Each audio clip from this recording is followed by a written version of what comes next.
Hello, welcome back. It's Sunday, October 15th in the garden. Things are feeling like fall. A high of 10 Celsius today. The temperature at night dipping down to like 5 degrees Celsius, getting chilly. We're getting close to 0 degrees, and I am seeing a lot of signs of that on the plants in my garden. Don't come for me. I know the friggin' tomato plant looks like a goddamn disaster. We're just not gonna look at it.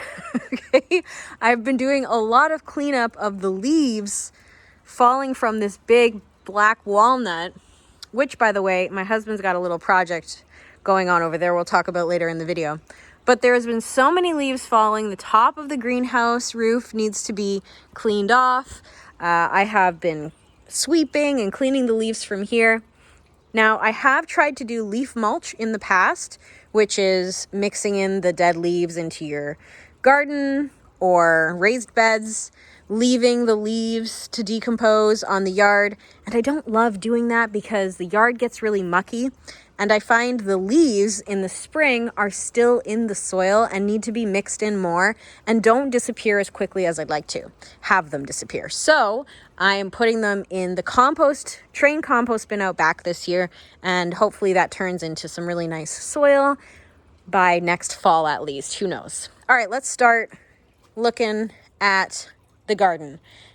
There are some beautiful eggplants in here. You can see the eggplant has started to get some cold damage. I know that's what it is. It's not any sort of fungus or anything. It's just straight up angry that the days are no longer warm. And I can relate. I am also angry that I have to wear a sweater when I come out here. But we obviously can't just put a sweater on the eggplant. It would be great if I could bring them into the greenhouse now, but I'm not going to transplant them. If they were in pots, that's what I'd do. The pond. Not quite sure how to deal with this. A few people have said that they leave theirs going, like the pump going, and some people put a little like water warmer disc in there to keep it going through the winter. I'm supposed to clear out all of the dead leaves and stuff. You can see these also not doing that great, and a whole bunch of leaves from the walnut tree have fallen in, so I do need to clean that out. But it is just a concrete tub, like a plastic concrete tub, so it's not very deep. I'm worried it's gonna freeze. I don't know if I should go through the effort of like pumping the water out. I don't know. If anybody has any advice in the comments, I was just gonna let her rip and see what happens. This guy is dying. He is a annual, not a perennial. Blueberries, speaking of perennials, are turning red and they are gorgeous. Like, wow, so pretty. I can't wait until they get big and fill in this space a little bit more. This is something I planted my first year of gardening, and it just like popped up in this spot, and I don't know why or how, but okay. My husband dug in the patio stones. We're very thankful for that. The big tall sunflowers had to come out here because the squirrels were using them as catapults, which is not cool. The cosmos that are in the sky, Jesus's cosmos, have flowered. They're just reaching for heaven. Beautiful though. Different shades of pink. I have missed a few garden tours lately, and that's just because I've been busy. Work, life, some garden stuff here and there. I think I filmed last week's and just forgot to post it, so sorry. Some peppers over here that should get harvested. Even this guy looks like he's doing pretty good. And it's chilly. Look at this guy's naked. He's lost his pants. I didn't cut any of the leaves off. They just fell off because it's cold. Some of the marigolds are still doing their thing. The snapdragons in here, I removed the sunflowers. Look at this, is one of the stalks. It's just so thick. These are snapdragons though, and they're still kind of going. Not flowering, but they're pretty, I guess, the greenery. Okay, in here, I will not be doing fava beans again over on this side. I don't think they did that great in here. And I will not be doing this again either. This Chicoroi radicchio.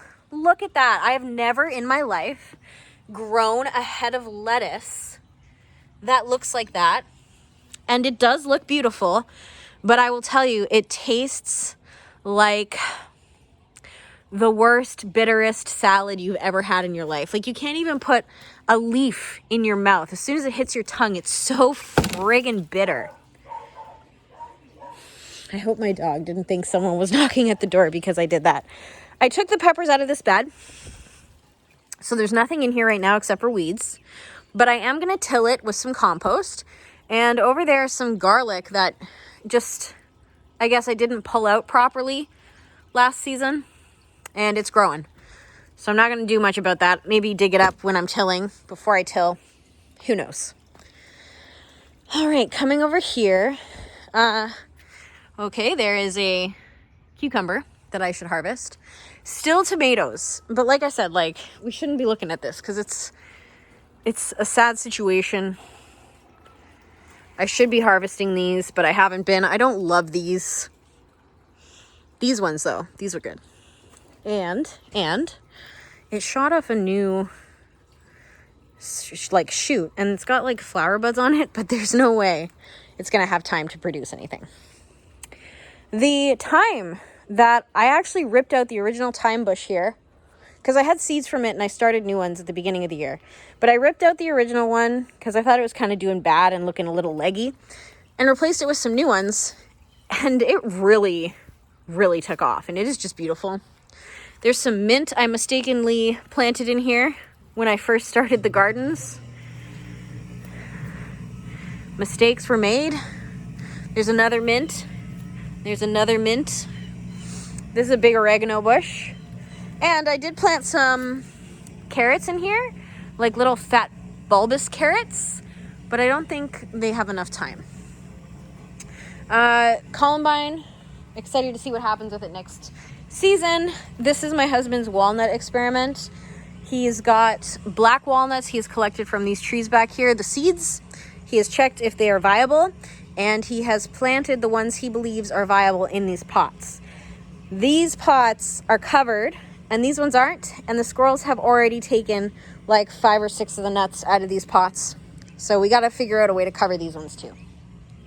The strawberry bed is getting taken away because I wanted to clear up more space in the cement pad for our fires in the summer. This guy's still doing okay. He actually did really well when I potted him up to this bigger planter, but I don't think it's going to be warm enough for any more of these peach ghost peppers. Some strawberry propagations over here that I'll probably end up moving into the greenhouse or up against the fence or something. This is just like very sketchy, so we need to put it somewhere else. This planter is still going strong. We love it. So freaking cute, these little flowers. And over here, my pumpkin in the sky. Cosmos in the sky, pumpkin in the sky. It's just a plants in the sky kind of year. He's doing okay. He's leaning. We're actually a little concerned, but I don't think he's gonna get much bigger. The plant is dying, as you can see. It's just looking real bad. But that's cool. One little half pumpkin. I'm not gonna eat the seeds from it. Oh, and the star of the show right now, I guess last but not least by any means, is the crazy bean bush bean bed. Look at this. Do you see this? It's just beans on beans on beans on beans. There's just so many beans. We have been eating beans for days. And these are great because they'll put nitrogen back into the soil. So I won't actually pull the plants up. I'll just snip them at the base, take the greenery away, and then harvest the rest of the beans because there's still a good amount on here. All right, let's head into the greenhouse. I'm sad because a lot of my annual buckets are dying back and stuff too. All right, not a whole lot going on here either, but that's fall for you.